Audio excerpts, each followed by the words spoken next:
We are here with another episode of Before You Buy, that show where we give you some straight up gameplay and some of our first impressions on the latest games coming out. And today we're talking about The Crew 2. Now, I was kind of a fan of the original Crew. Well, as a concept, the open world America driving thing was a really great concept, even kind of an execution, but the rest of the game was just kind of lame to me. After popping in a few months later and seeing how many updates and stuff it got through support, it was kind of better, but I really just hoped that a sequel could capitalize on the really great concept of a whole United States to drive through. And The Crew 2 does expand upon the cross-country driving map idea in a lot of exciting ways, but ultimately, as of right now, it's still leaving me pretty disappointed. The Crew 2 just kind of feels like a jack of all trades, but really clearly a master of none. What do you get here? You get one big, always online, shared open world racing game filled with things to do. It takes a surprising amount of in-game time to drive across the entire country, and it's like a slimmed down kind of greatest hits collection of the United States with a bunch of cities thrown in: Miami, New Orleans, multiple cities in Texas, New York, even though they kind of screwed up Brooklyn and Queens big time. But it is cool that they at least tried to include GameRank's HQ Long Island, even though that's a total mess, but there's also Los Angeles, San Francisco, even up to Seattle. And then in between, there are more cities, small towns, and different types of countrysides. Now, it's big and surprisingly filled with a lot of activities and stuff. I give them credit for still managing to somewhat capture the vibe and feel of each city as well. It's really fun to discover the cities for yourself for the first time, as well as just stumbling upon random famous landmarks and little towns and stuff along the way. I like that. It's a lot of fun, especially considering, like I said, some of those streets do actually look how they do in real life. Of course, it's not a one-to-one recreation, but it's a really good little mini representation. They do a good job, just like they did in the first game. It's also incredibly impressive that you can open up the map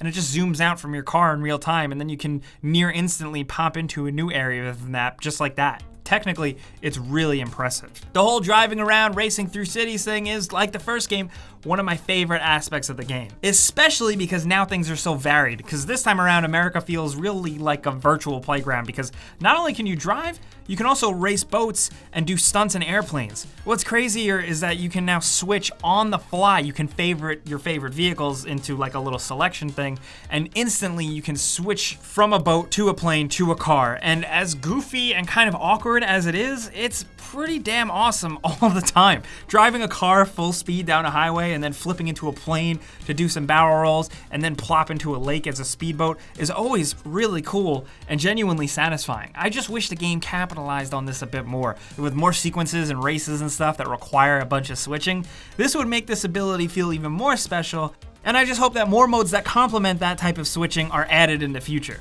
But the races you can pick from on the map are really the game's bread and butter, and there's a good amount of variety to it. There are different families or factions to hang out with and level up through, like the high-end racing group where you can race on tracks at high speeds and pro cars, and the game has a lot more of like a Forza or Gran Turismo feel to it. Or you can race with street crews in either cool muscle cars or tweaked import cars and quick sprint races, drifting contests, etc., etc. Not only can you race boats, which actually doesn't feel as tacked on or half-assed as you would expect, but then you can also race fan boats. Then not only can you race across the desert in off-road trophy trucks, you can also drive a ridiculous monster truck in a giant ramp-filled park. And of course, there are street bikes and dirt bikes in there as well, which is cool. There's a lot of goodness on paper, really, but frankly, I just didn't find much of it to be much fun after a few hours. I feel like I've seen most of everything, and the loot system where you win races and get loot to upgrade your cars and components and stuff just doesn't really seem as fun or as engaging as it could have been. There just isn't enough of it to warrant the huge amount of races and the size of the world, at least to my personal taste. It's also supported by an in-game currency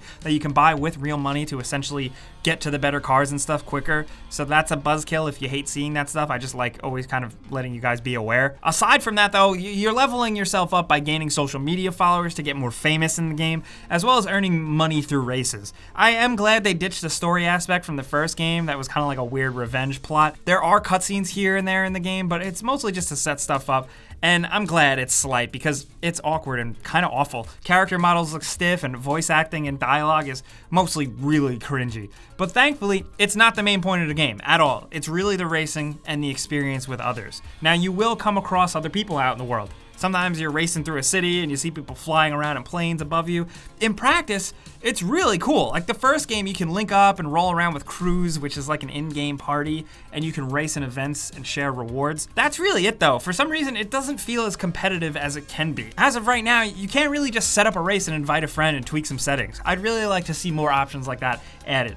Plus, I just prefer to play alone, and as an open world racing game, I just like driving fast and exploring like a Burnout Paradise type of thing, and always being online means that sometimes you deal with weird loads. There are some decent leaderboard supports, but really, that's it. It still manages to feel more of a solo game despite it actually being online. I will say though, if you like to just dick around and explore, it is way more fun with friends. It does make the game world feel much less lonely. Because when you're not linked up with people and they're just out there and you're not talking to them, the world can feel kind of lonely and desolate at times. Like I said, as much as I do like exploring, it can get old after a while. I appreciate the playground that was crafted, I really do, but I wish the bones of the game was still more fun. And really by that I mean the driving mechanics themselves. It's mostly a standard arcade racer with easy turns and lots of turbo boosts and jumps to hit, but it doesn't do it particularly well. It's not bad by any means, it's just fine. Something about the feel to it isn't amazing. The game itself here just feels spread way too thin. I'm excited about what they crafted, but I just want a better feeling game to actually play, you know?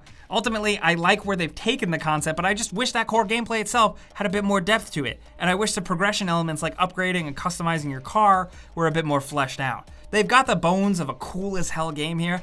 I just hope some of the fun can catch up to it. Ubisoft seems to support its games long term now, and they do have a bunch of free content updates planned, so that's good to know. Now over time, we shall see, but as of right now, I don't love The Crew 2 as much as I wanted to going in.